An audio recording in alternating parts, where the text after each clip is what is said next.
Hello and welcome to the Giraffe Social Media Podcast. It's what social media managers are talking about. I'm Chloe Bellchamber, and on today's episode, I'm direct messaging Australian media slashie Maggie Zhou. Today, we're going to be talking about adopting brand personas and the key to creating compelling content your audience will love.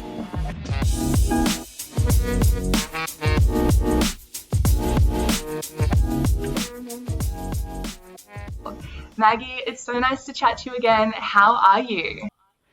I'm good. Thank you so much for having me, Chloe. It's so nice to connect with you, even though we're, halfway across the world from each other. Not road, sorry. Right. If you hadn't guessed it from both of our accents, Maggie, you live in Australia. How is everything there right now? How has the past year been for you? Gosh, I feel like I'm bragging every time I mention it, but here in Melbourne, we are doing quite well, thankfully. Very grateful for the situation at hand. So, yes, spent most of last year at home in my bedroom. I'm quite an introvert and I work from home as well. So, wasn't too bad. Did go a little bit, cuckoo in my brain, but what can you do? But now I am enjoying our summer, which has been nice. Oh, you're lucky. I'm the same. I'm a massive introvert and work from home, so it's kind of been a bit, the first 6 months were blissful. I'm a bit on the edge now, but we live and we move. All right, to get to know you a little bit better, we're going to start the episode with a round of quick fire questions. Are you ready? I'm ready. I'm a little bit sweaty, actually. I'm getting nervous. Pop quiz, here we go. Here we go. All right, early bird or night owl? I love how I'm neither. I'm like a mid-morning gal. So if I had to choose, I'd say early bird. Love that. Instagram or TikTok? Instagram. Love it. I'm kind of converting to TikTok, but Instagram will always be bae. I know. I love both. I'm not going to lie. My TikTok For You page is fire and it brings me the most entertainment. So if I ever need a happiness kick, I definitely go on TikTok, but I also love Instagram just because I'm there more, I reckon. I agree. Fashion week or festival season? Ooh, that's a good question. I would say Fashion Week. I get such, I don't even know how to describe it. Just I get filled with such an adrenaline when Fashion Week rolls around. I'm actually involved in Copenhagen Fashion Week, which starts, I think, today or tomorrow. I'm doing a little digital mediator thing where I'll be on my stories. So that's super exciting as well. Wow, look at you go. Thank you. This next one, I feel like is obvious for you, but Sydney or Melbourne? Melbourne. Is that a question? We have a massive rivalry for anyone who is not local. But no, I've been born and raised in Melbourne and I love it here. Love that. I'm the same. Give up social media or give up Netflix? I'm going to be cheeky and say I'll give up Netflix because there's Stan, there's Prime, there's Disney Plus. You know what I mean? She's found the loophole. She's found it. Hotel or Airbnb? Airbnb. I'm obsessed. I just think you can get so many little quirks and charms with, staying at someone's house. So true. Thrift shopping or cafe hopping? They're my two favorite things and you know it. I'm going to have to pick thrift shopping though. I thought you might. Bridgerton or Gossip Girl? Okay, Gossip Girl. Okay, can't say no to the OG, but do love both. Chai latte or chai tea? Oh, chai latte for sure. I'm so sorry, but I love my chai lattes to death, but I don't actually like chai tea. So, bit of a controversy there. Well, there you go. And finally, the Kardashians or the Obamas? Oh my God, that's an interesting one. You know what? I've actually never seen an episode of Keeping Up with the Kardashians. Wow. I know. And Obamas are pretty cool. I'm actually going to pick the Kardashians. Also a strange one. I know.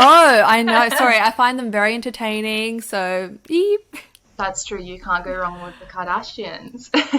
All right. Well, jumping right in, Maggie, you have such an impressive resume. I mean, to give the listeners a lowdown, not only are you studying media and journalism at university, but you're also a freelance writer, you're a social media coordinator, you're an online influencer, and you host your own podcast, Culture Club. Tell me, where did this obsession with social media and the media begin? My, oh my, have you done your homework? That was very impressive. Thank you for that, Chloe. But honestly, so I'm a Gen Z, and I actually grew up with social media definitely in my back pocket. I started Twitter when I was like 10 or 11. Like as soon as it launched, I was on it.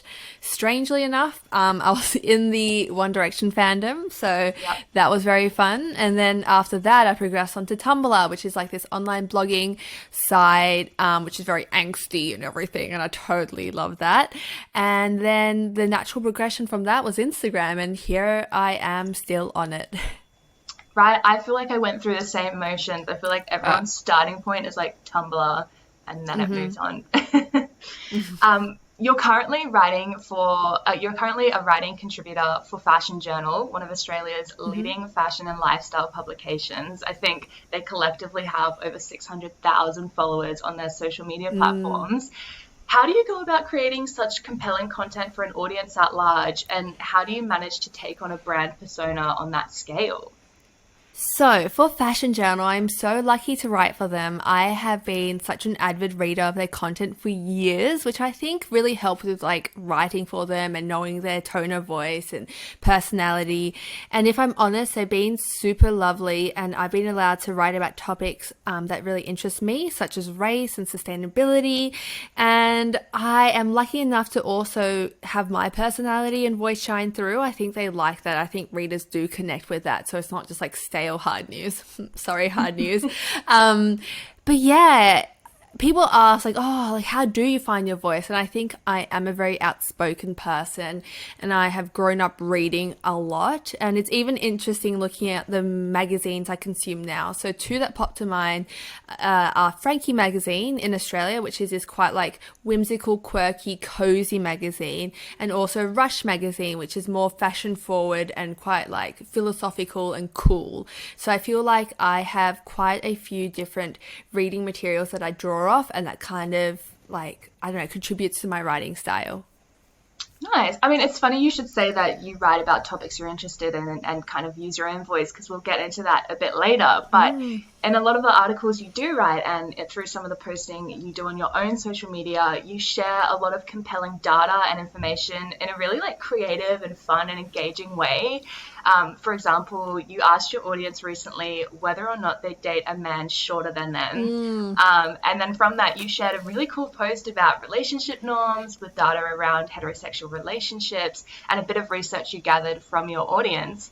What would be your top tip for marketers like us that are looking for creative ways of working with data? That's such a good question. So I think, especially my generation, I don't know, we love BuzzFeed quizzes. We love horoscopes, astrology. We love having data about ourselves. I think that's why Spotify Wrapped even, goes bonkers every year. I think it's really engaging, and also data can be kind of, I guess, alienating because numbers aren't my thing, right?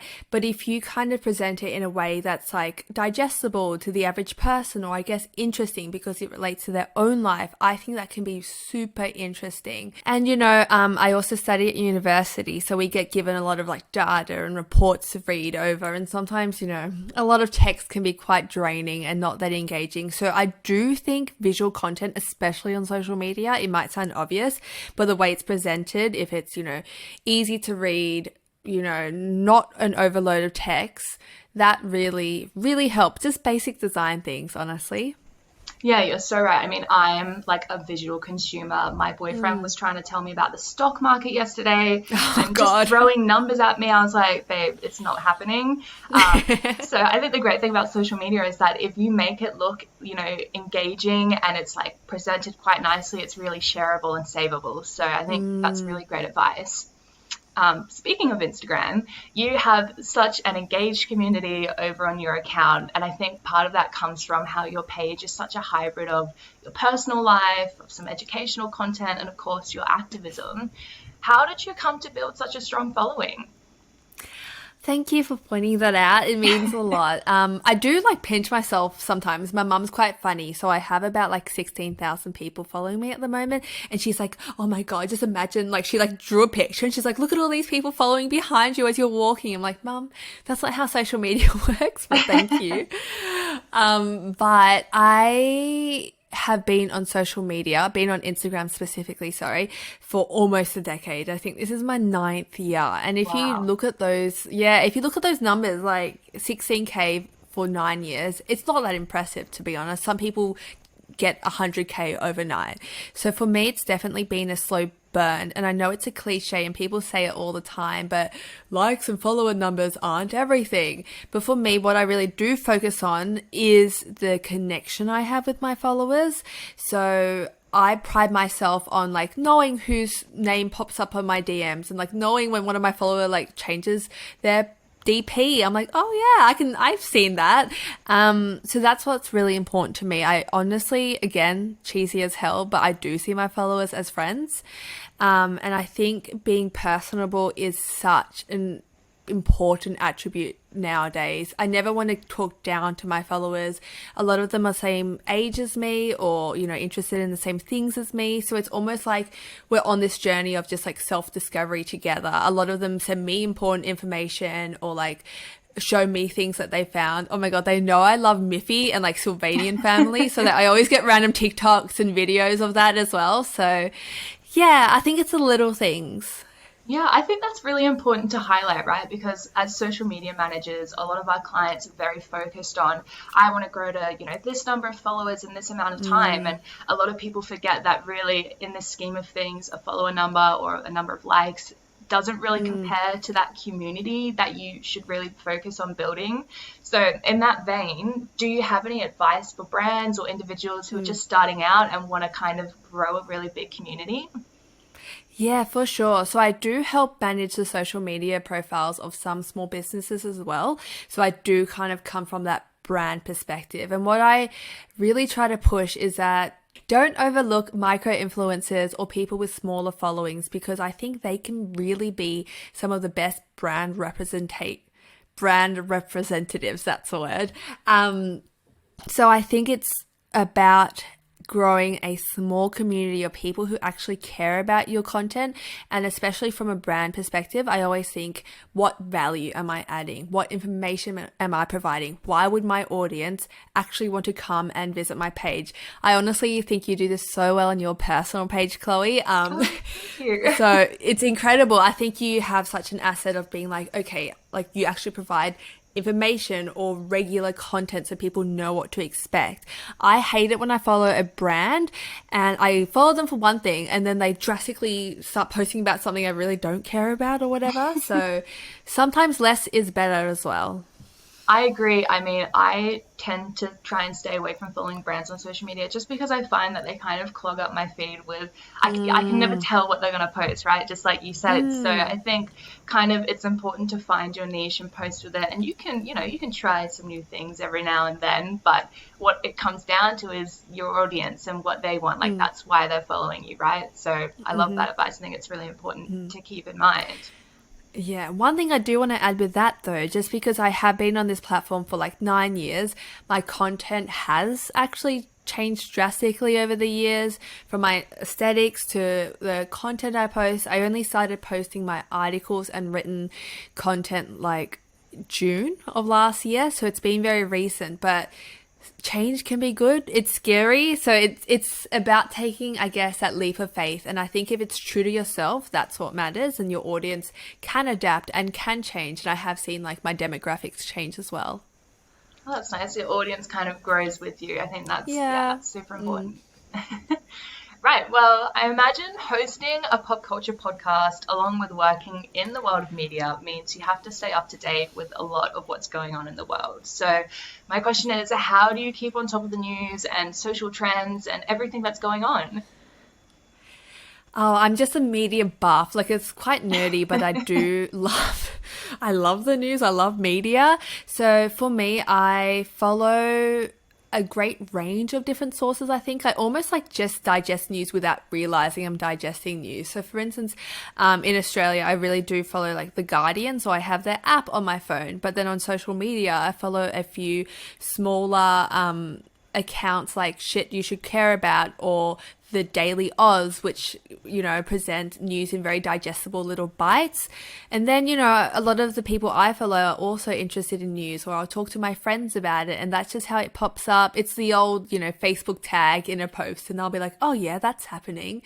And I think with, channels like TikTok nowadays, where things are so quick and you can really find out what's happening to like each change, like whatever happens in a minute, what's happening. So I think it's very easy to stay up to date, but also very overwhelming. And I think it's good to know when to step back, take a break, especially when COVID really, really, really first hit. I was enveloped by the news every day. Oh, what am I going to check? Oh, how many people have died today? What a great way to wake up, and that's just not healthy. No, you're so right, because I was thinking about this the other day, like, as someone who works on social media and plays in social media, like sometimes I just find myself spinning out. Like I just want to break. Like I don't want to like anything else. I don't want to think of any more captions. So I think it's great that you've highlighted that, as people who kind of work religiously in this space, we need to take a break and just log off every now and then. For sure.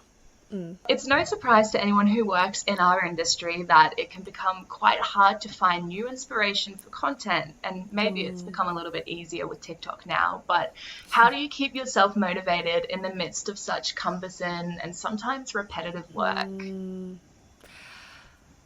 Oh, interesting. So I think while social media is known, especially Instagram, for being quite repetitive and monotonous and, everyone's the same these days, I really do think there's such great, unique content out there, and there's such a range of creators. So as another side note, I guess, to go along with that data analogy we were talking about before, I posted a question on my story the other day that was like, do you think influencers should be activists, or like, do you think they should practice activism or whatever?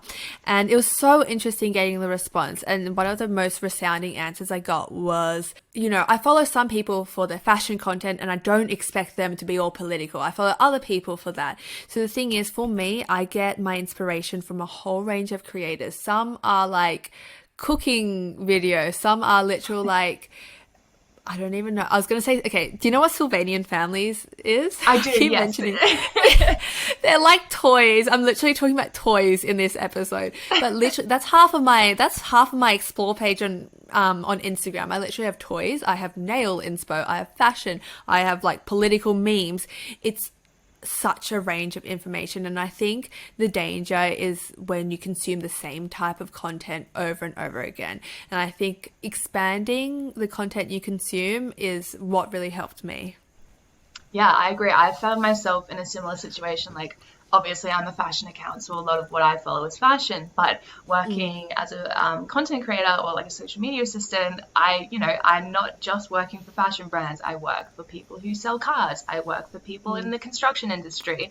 And often when I start with these clients, I find it really hard to kind of like find the inspiration to create, their content. So yeah, definitely try and mix it up where you can. Otherwise, you can find yourself a bit stuck. For sure. I manage a lot of like mum brands, and I'm 21 years old. I am so far away from having a child. So it's always daunting at the start, because I think me as a 21-year-old girl has no idea what it's actually like being a mother. I literally had a conversation with a mum the other day who told me that on her second night of bringing her baby boy home, she was accidentally breastfeeding him her blood. Oh my goodness. So he was like drinking her blood. Sorry, this is probably too much for the podcast. But there's like little tidbits like that where apparently that's more common than you think. So I think it's about, actually connecting with the actual audience. So if I presume that, I know what mums are like, but I actually don't, I think it's actually really great to enter those niches of these Instagram accounts and really kind of figure out who these people are, just not like, away from stereotypes. Yeah. For real. Sorry, what a tangent. That was like not even making sense. I'm so sorry. Oh, no, little tidbits like that are great. So we always appreciate it. Breastfeeding blood. Sorry. Oh. Okay. You are such an all-rounder when it comes to social media. I mean, you're pretty much dominating every medium right now. What do you think are some of the essential components of good web content? In the least cliche way possible, authenticity. You know, I think that word gets bandied around so much, but that's what people connect with. I think when we think about followers, we think numbers, but no, they're people. We should be thinking about their relationships and connections that we're fostering. I think people can kind of smell, it's not deceit, but I think people can smell a facade from a mile away. And sometimes it just gets tiring. You know, sometimes we're just overseeing people's perfect life. And I think social media in the last few years has really, really, really kind of veered away from that. We want relatability, we want accessibility, and I think that's what's important. Like, it's another cliche again. God, this episode is full of them. But when we say that there's only one of yourself, or, you know, something like that, however that quote goes, it's true. And like, show that on social media. That is your superpower. Like you said, you're a fashion account, but you could say like, oh, there are so many fashion accounts posting similar things, but what's different is that it's you, and that actually makes a world of difference. So I think kind of, I guess, playing on that more is what's important. Yeah, I love that. And this leads perfectly into my next question. I couldn't make it through this interview without asking you a question about your influencer work. You know, I'm a massive fan.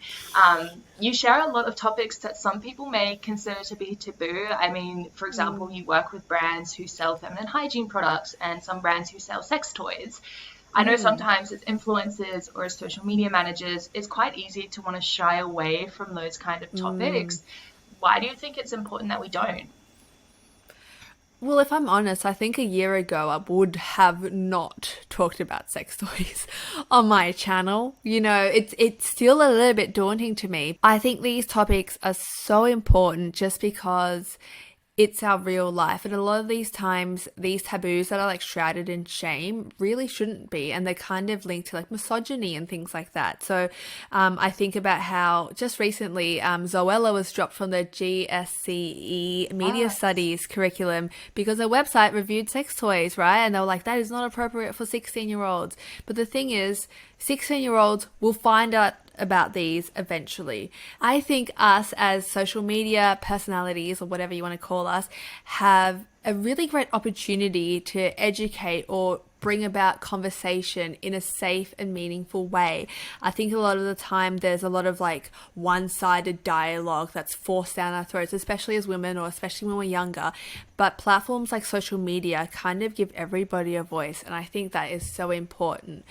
I think that was a tangent to the question again. But for me, I think what the heck, like younger me would want to be hearing about this, and that's why I do it. Totally. I think, yeah, you're so right. It's important. Like, if people are going to look up these things anyway, I think, you know, as a parent or as someone who wants to find this kind of information, you want it to come from a safe space, from someone that you trust, as opposed to like looking it up on some web forum with, you know, all these crazy ideas and things. So Exactly. Well, finally, Maggie, what are some accounts that we should be following on social media? Who are you loving right now? Give us a lowdown. So many people, you know me, I'm always scrolling. So there's been this one podcast and their like subsequent Instagram page that I've recently found and I am loving. So the Instagram account is called Sephi and Wing, and their podcast is called Goes Without Saying. And they are such a cool kind of like casual chit-chatty, kind of like philosophical, a little bit political podcast, and the Instagram feed is a really great reflection of that. They are really great at that like data, like text post, informative carousel vibe, and they're really nailing that social game, and I find I'm getting a lot of inspiration for that for my own podcast, Culture Club. Another person I am loving is Keely. So her Instagram username is K ___ EELZ. So she is a Melbourne-based chronically ill fashion blogger. So she merges fashion with politics really well, talks about her own personal lived experience as well, and love her for her like really eclectic style, but also her very like honest view of like disability, and I'm learning a lot from her. And then third, I could go on all day, honestly. You have to cut me off at some point.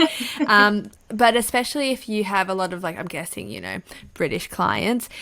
Flex Mummy in Australia is like one of our biggest media personalities. She is absolutely killing it. So she is a TV presenter, DJ, designer, and podcaster. She's basically a professional thought haver. So she has the most engaging content, is really great at facilitating online discussions, and has a following that really looks up to her and respects her. So 100% look at her content, take notes. Yes, I have recommended Flex on this podcast before, so this is your second official reminder to follow Flex Mummy on Instagram. Incredible. Well, that is all we have time for today. Thank you so much for joining me all the way from Australia, Maggie. Where can our followers find you on social media? You can find me on Instagram at YeahMags, which is at YEMAGZ, or on my podcast Instagram, which is called Culture Club Pod. Woohoo!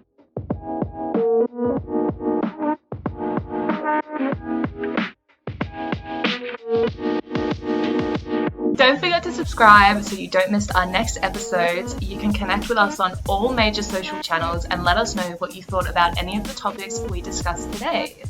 We've been Giraffe Social Media. You've been amazing. We'll see you next time.